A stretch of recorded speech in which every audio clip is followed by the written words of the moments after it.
गिला ई उम्र के जवानी के मजा ले के बा और जो गरमूले के ना बा। अरे अरे अरे दुष्ट लड़की, हम महात्माओं से जुबान लड़ाती है। हम बाल ब्रह्मचारी हैं, बाल ब्रह्मचारी। श्राप दे दूंगा, जलकर राख हो जाओगी। अलख निरंजन। ए बाबा, क्या है? अरे वहाँ से एक बात पूछना चाहता हूँ। क्या पूछना चाहती है? पूछा तनी। जल्दी पूछो, हमें हरिद्वार जाना, हमारा समय मत बर्बाद करो।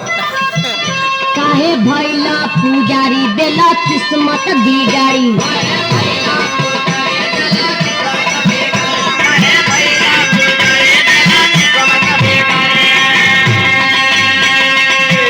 काहे भैला पुजारी देला किस्मत बिगाड़ी। कर हमरा से यारी दोपहरिया में।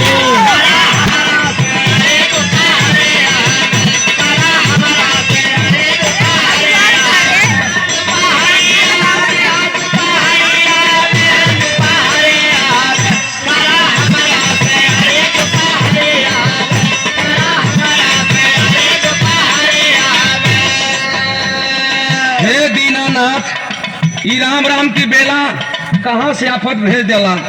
प्रभु अपने भक्त के रक्षा करा। इज्जत बचाला हो, इज्जत बचाइला, ये भोले बाबा इज्जतिया बचाइला।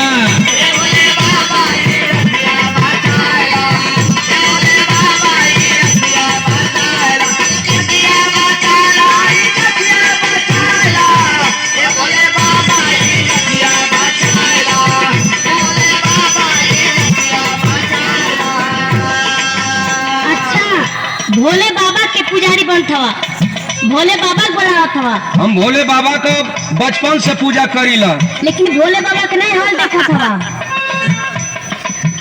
भला भोले के पुजारी उठे लेके घूमे नारी।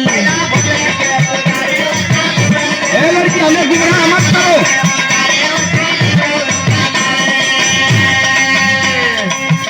भैला भोले के पुजारी उठे लेके घूमे नारी। उमा बैठे गोड़ावारी दोपहरिया में।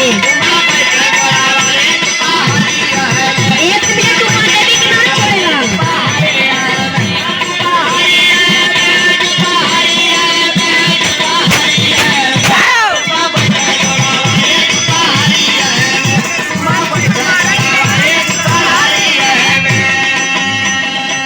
हमारे भगवान भोलेनाथ भी गड़बड़ हैं। हाँ, सुनो तो, अब हम भगवान भोलेनाथ की पूजा नहीं कर